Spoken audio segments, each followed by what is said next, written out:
ครับขณะนี้เราอยู่กับคุณอู่ทองเวียงชนกซึ่งคุณอู่ทองเวียงชนกนะครับมีอาการเป็นสะเก็ดเงินคุณอู่ทองเวียงชนกอายุ 48 ปีบ้านบงใต้พัฒนาตำบลบงใต้อำเภอสว่างแดนดินจังหวัดสกลนครนะครับซึ่งวันนี้นะครับผมเองได้รับคุณอู่ทองเวียงชนกมาให้ทางบริษัทช่วยดูแลนะครับฟรีในโครงการของบริษัทซึ่งตอนนี้นะครับคุณอู่ทองเวียงชนกเนี่ยเพิ่งเป็นสะเก็ดเงิน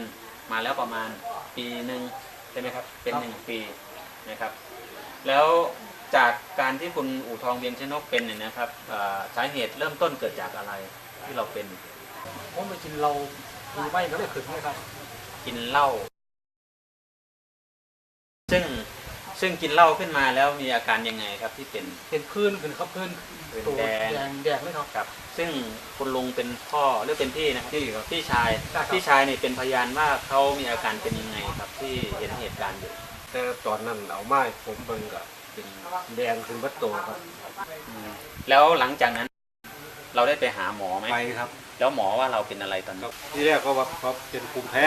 พ้ก่อนเนาะเอายามากินมาทาก็บ่หายครับเพิ่งก็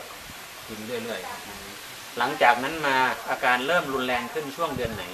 ได้อีกประมาณกี่เดือนประมาณ3 เดือนได้ไหมครับประมาณ3 เดือนเนาะคือ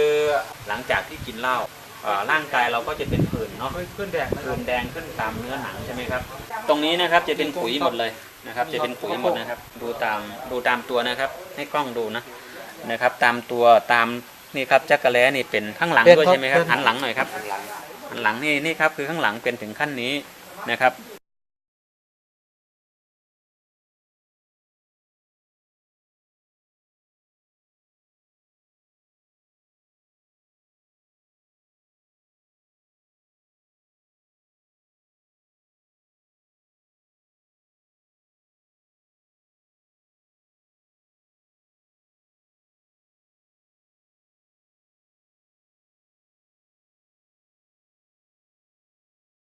แล้วอาการเป็นไงครับอาจารย์ที่หลังจากได้ใช้ผลิตภัณฑ์ของบริษัทเราก็รู้สึกว่าเปลี่ยนแปลงครับเปลี่ยนแปลงไปมากครับ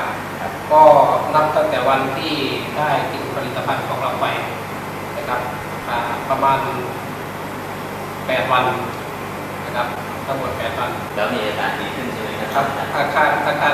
เรื่องอาการนะครับก็รู้สึกว่าไอ้ที่ถ่ายทำตอนแรกนะครับที่เป็นขุยเยอะๆแต่ตอนนี้ก็รู้สึกว่าเรียกเขาออก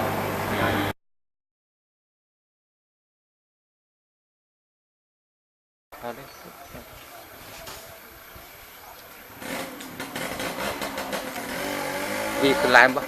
นะครับดีขึ้นไลม์ปะดีขึ้นเพราะว่าดีขึ้นไรครับทานไข่อยู่ครับ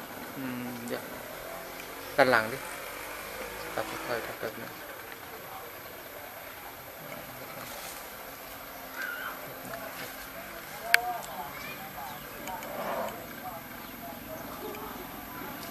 ขาวคุณนะไซส์ขึ้นนะคลิปนั้น